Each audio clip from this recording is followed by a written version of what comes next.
बिस्मिल्लाहिर्रहमानिर्रहीम। सूरह मरियम की बेहतरीन फजीलत और इसके बेश कीमती वज़ाइफ। अस्सलाम वालेकुम नाज़रीन। सूरह मरियम में 98 आयतें और 6 रुकू हैं। सूरह मरियम मक्की सूरत है जो हिजरत हबशा से पहले नाजिल हुई। ये वो दौर था जब मुशरिकीन मक्का ने मुसलमानों पर अरसा हयात तंग कर दिया था और उन्हें तरह तरह की तकलीफ पहुंचाने लगे थे। तो आप सल्लल्लाहु अलैहि वसल्लम ने सहाबा इकराम रज़ी अल्लाह तआला अन्हु को हबशा की तरफ हिजरत कर जाने का हुक्म दिया। हिजरत हबशा के मौके पर जब कुफार मक्का के कहने पर हबशा के ईसाई बादशाह नजाशी ने मुसलमानों से हज़रत ईसा अलैहिस्सलाम के बारे में पूछा तो हज़रत जाफ़र तैयार रज़ी अल्लाह तआला अन्हु ने सूरह मरियम की तिलावत फरमाई। इस सूरत को सुनकर नजाशी बादशाह की आंखों से आंसू बहने लगे और उसने एक तिनका उठाकर कहा कि हज़रत ईसा अलैहिस्सलाम के बारे में जो कुछ तुमने कहा है, हज़रत ईसा अलैहिस्सलाम इससे एक तिनका बराबर भी ज़्यादा न थे।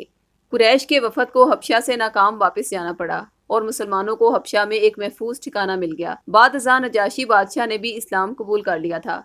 इस सूरत में मौजू ईमानियात सलासा यानी तौहीद, रिसालत और आखिरत का बयान है। तौहीद बारी ताला यानी अल्लाह तबारिक व ताला वाहिद है, उसका कोई शरीक नहीं, और ईमान बिल रिसालत का बयान 7 अंबिया कराम अलैहिस्सलाम के जिक्र से किया गया है, जिसमें बताया गया है कि किसी नबी की मौजज़ाना पैदाइश उसको खुदा नहीं बनाती। सूरत के आखिरी 3 रुकू में क़यामत के अहवाल का बयान है।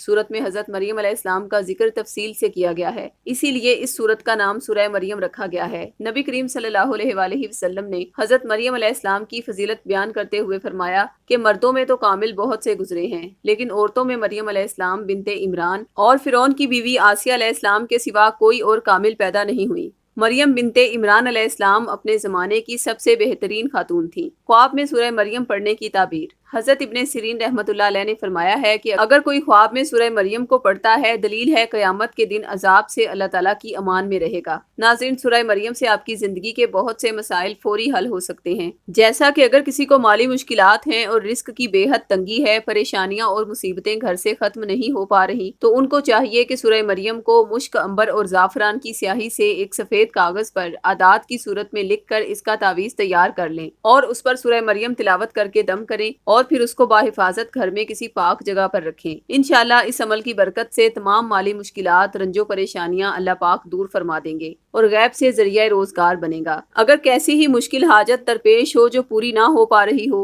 तो इस सूरत को 3 बार 21 रोज तक तिलावत करने से अल्लाह पाक अपना फजलो करम फरमाएंगे। अगर हामला औरत रोजाना सूरह मरियम की तिलावत करके इसका दम किया हुआ पानी पी ले, तो अल्लाह पाक के करम से उसके यहाँ सेहतमंद औलाद होगी। और अगर बेटा पाने की ख्वाहिश हो, तो उसको चाहिए कि वो सूरह मरियम का तावीज़ बताए गए तरीके के मुताबिक तैयार करके पास रखे और एक बार सूरह मरियम को तिलावत करके दम करे। इस अमल से इंशाल्लाह बेटा ही पैदा होगा। अगर घर में कोई फलदार दरख्त हो, सब्जियां या फूल वगैरह, तो सूरह मरियम को पढ़कर पानी पर दम करके उस पानी का उन दरख्तों और पौधों वगैरह पर छिड़काव करने से अल्लाह पाक उनमें बरकत पैदा कर देता है और फल मीठे होते हैं और फूल पौधे भी हरे भरे रहते हैं। अगर आपको तावीज़ खुद तैयार करवाने में किसी भी किस्म की दुश्वारी हो, तो आप सूरह मरियम का तावीज़ हमारे रूहानी सेंटर से भी बतौर 1400 रुपए हदिया या फिर अहद के जरिए फी सबिलिल्लाह हासिल कर सकते हैं। तावीज़ मंगवाने के लिए इसी वीडियो की डिस्क्रिप्शन में दिए गए फ़ोन नंबर्स पर राब्ता करें। शुक्रिया। अल्लाह हाफिज़।